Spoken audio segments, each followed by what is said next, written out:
What I learned a quarter of a century ago is there was a lot more willingness to work collaboratively. When you go to business, business have their sector interests and they will all come together in that common interest. I don't believe that Sport for Development has done so.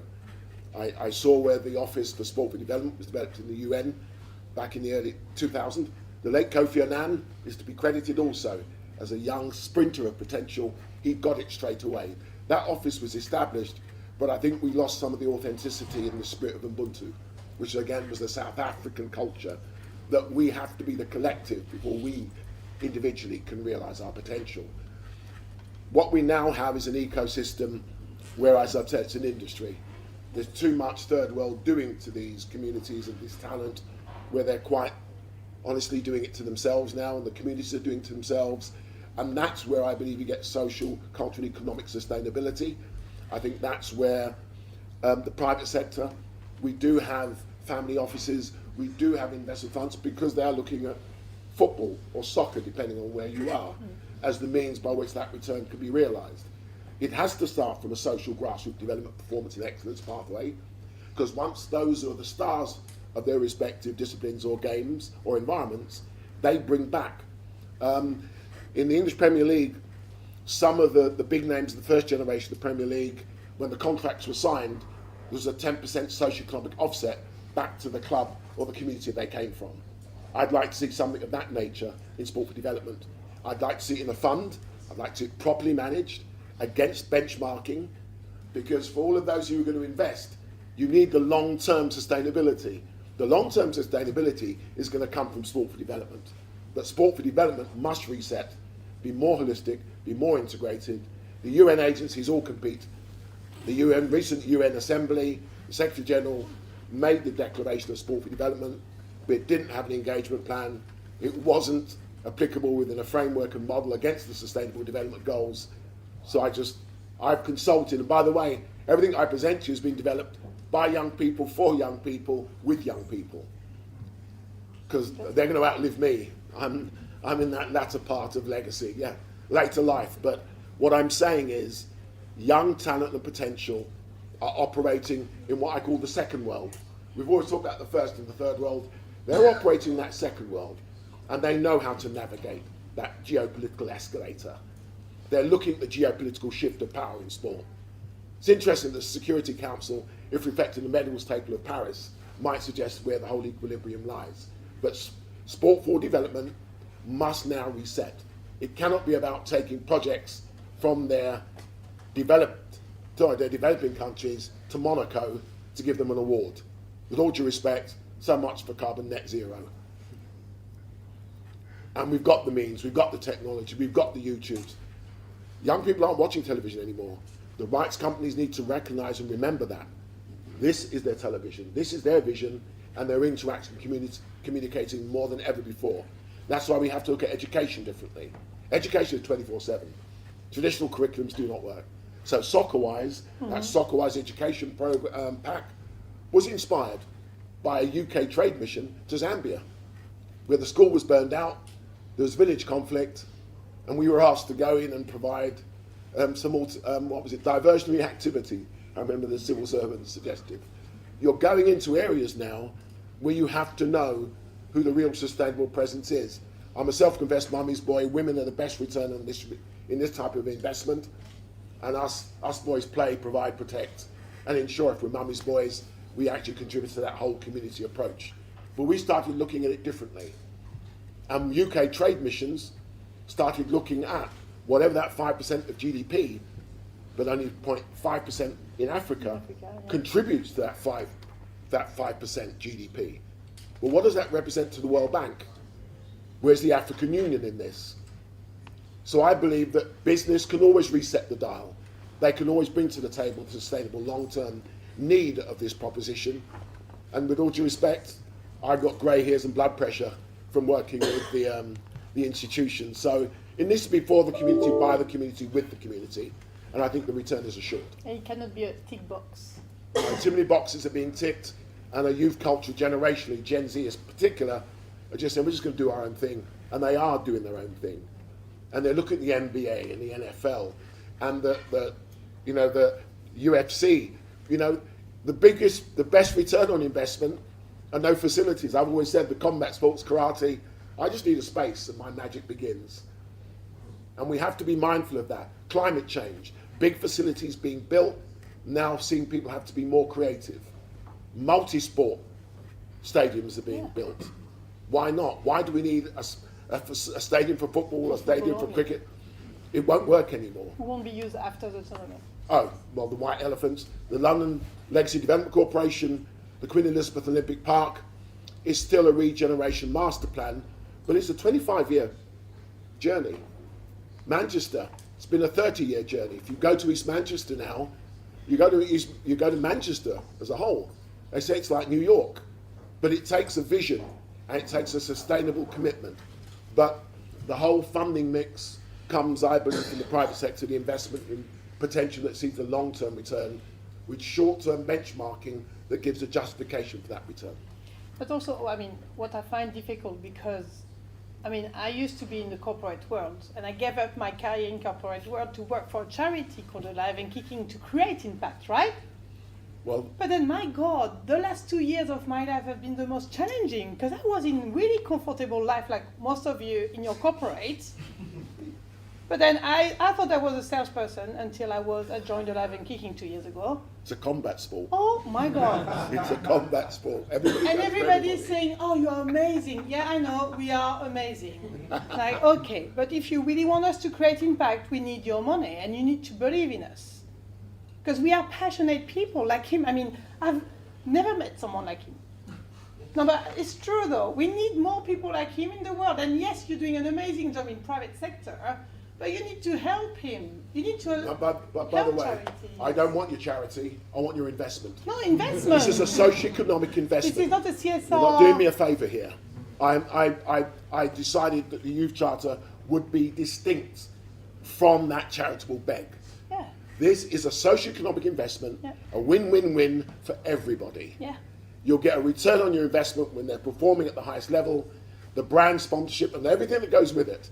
But they are the ones that from the streets have inspired the streets, who have the ambition to want to buy the brands that they will promote. Absolutely. If they haven't got the means by which to do that, they're coming to you. They're not coming to me. The Karate Kids looked out for them.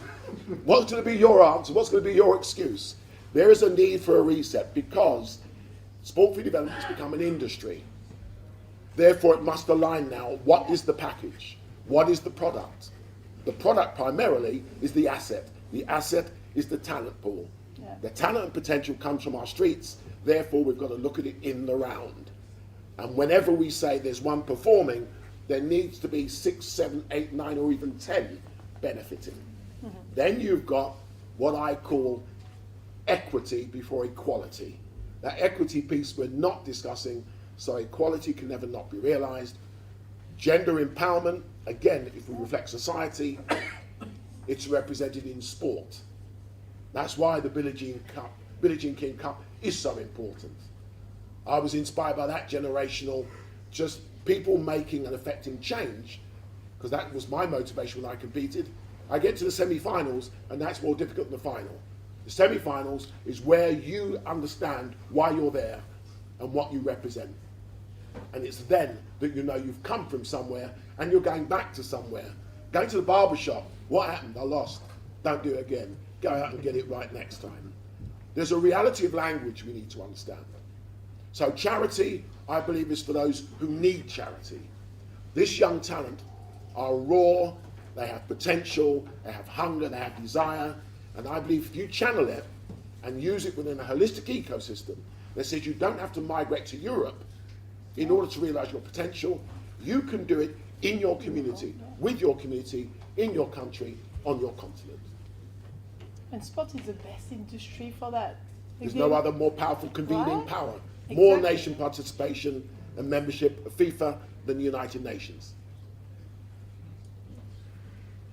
Do you all go to the World Bank? Has the World Bank ever convened you?